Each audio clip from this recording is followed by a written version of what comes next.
Welcome to Productive Joy with Dr. Christie, where fun meets action.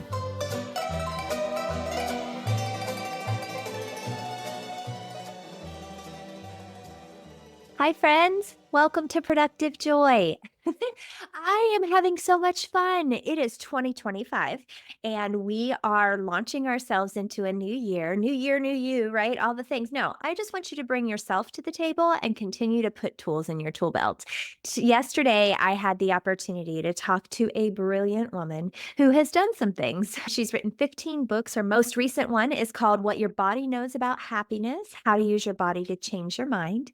And it was all about our conversation with Janice Kaplan was all about some really fascinating things. So, we talked about how your environment affects your thinking, how you can control a little bit of that by changing simple things like putting flowers in your office or brightening the room or standing up straighter. Those little things make such a big difference. But what do? We tend to say, I have no control over this. I'm sorry, I can't do anything about how I feel. Well, guess what? I'm here to tell you that you have a lot more influence than you realize. I know you've heard me say your sphere of control is this teeny tiny little hole right here. If you're watching, you can see me looking through this little bitty hole. Our sphere of control is not very large. But if you stretch your arms out as wide as they can go, that's your sphere of influence. And I'm realizing more and more as time goes on that my sphere of influence really can change things. So, in talking to this brilliant woman, my new friend Janice, I learned a couple different things that I think you can take with you. Those things include, recognizing that a warm cup of coffee versus a cold cup of coffee will actually impact how you treat others and how you see others. The warm makes you feel a little more compassion and a little more kindness towards people. Color matters, what colors you wear. Right now, I'm wearing like a purplish blue sweater, and that matters when you are talking to people. You evoke emotion in them when you are bringing with you some color, some light, some life. What you choose to surround yourself with. She told a fascinating story that she learned during her research for this book about flowers and the fact that if you trace flowers all the way back to when we were hunters and gatherers, flowers meant berries, meant food. And so we like flowers because that gives life and light. Well, then our bodies haven't changed much with that. So I don't know what's going on in your world, but I do know that it is now 2025 and we are somehow just barreling through. Like I graduated from high school 30 years ago. And when I say that out loud, I'm like, "Oh, okay, that's a long time." But in those 30 years, I've certainly grown and I've certainly changed and I've certainly become better at what I'm doing, but I'm also learning every single day.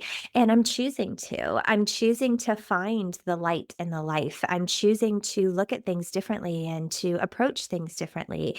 And that's what I want for you today. When I asked Janice to tell us her story, she has a great story to tell, right? She's written all these books and she's done all these things. I mean, she was the editor in chief of Parade magazine. You've probably heard of it. She also has just put herself into situations where she's gotten to do some really awesome things. And I say that because we make choices, and those choices impact how we shake things out and where we land and what that landing looks like and if it's graceful or not. So I'm hopeful that you are recognizing that you can influence those things. And maybe it is as simple as standing up a little straighter. When we stand up straight, we're opening ourselves to what is around us and we can accept things a little more brightly and a little more differently. If you don't believe it, try slouching and coming up with a negative idea, and you will be able to come up with one instantly. If you look for a positive while you're slouching, it's a little harder. But if you stand up straight, the positive is the one that's easier to come up with. So influence the things that you can influence. Recognize that it is perfectly okay to not like something and then choose to change it, right? So I used this example with her, and it's a good one. I used the example of the plates, but I will use the example of the forks. My husband and I got fork and knife silverware set for our wedding 25 years ago. And they were substantial. They're nice. I don't know who makes them, but they're good forks and spoons and knives. Well, somehow I have every knife that I was ever given. I have 3 forks and maybe 4 spoons. I don't know if my kids threw them away. I don't know where they went. I just know that we bought replacements, and the replacements that we bought are not as nice, and my husband hates them. So I literally, when I set the table, have to make sure that he gets a good fork. But now I know it's because your body associates the weight of the fork with happiness. So guess what I'm gonna do? I'm gonna buy new forks. And I'm gonna recognize that the weight really does matter, and he's not a crazy person, and he isn't, but he's very particular about things because our bodies influence our minds. It's not the other way around. So take care of your body. Listen to the cues that it's giving you. When you feel uncomfortable or unhappy, what can you shift so that you feel better? Can you go outside and take a deep breath? Can you look for sunshine? Can you do something to move? Maybe it's go for a walk. Maybe it's ride a stationary bike if it's nasty outside. But definitely take some of that influence and exercise it because it'll make a big difference. So, if you aren't already following this podcast, do that, please, because 2025 is lining up to be a really cool year with lots of amazing guests, and I don't want you to miss a single thing. If you have suggestions for productive joy, please share them. That's how this is going to become what you want and not what I think you want. So, let's work on this together. You can email me at Christie, CHRISTIE, at aimwithus.com. Or you can just, comment on the YouTube or the Spotify and say, "Hey, I really love this episode. Would love to chat." I would absolutely adore that opportunity.